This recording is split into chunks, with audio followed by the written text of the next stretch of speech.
Bonjour à tous et merci de choisir France 24 pour vous informer. Les opérations militaires israéliennes se poursuivent donc sur la bande de Gaza.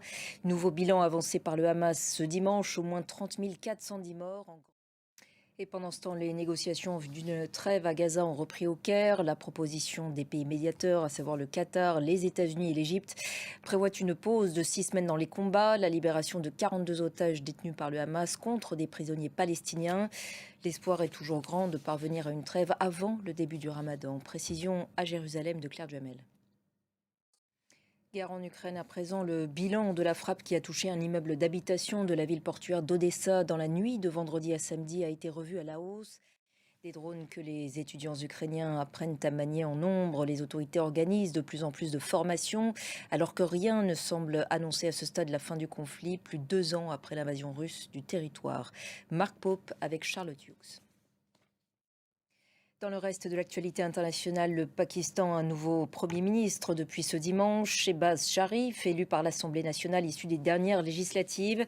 Il l'a emporté face à Omar Ayub Khan, le candidat soutenu par l'ancien Premier ministre toujours emprisonné Imran Khan. Ses partisans avaient vivement contesté le résultat du scrutin il y a 3 semaines. Alice Broga. Direction maintenant les États-Unis où rien ne semble pouvoir arrêter Donald Trump dans sa course à l'investiture républicaine. L'ancien président a remporté hier les élections internes du parti dans le Missouri et le Michigan, mais aussi dans l'Idaho, ce qui conforte donc sa position d'ultra favori. Étienne Papono.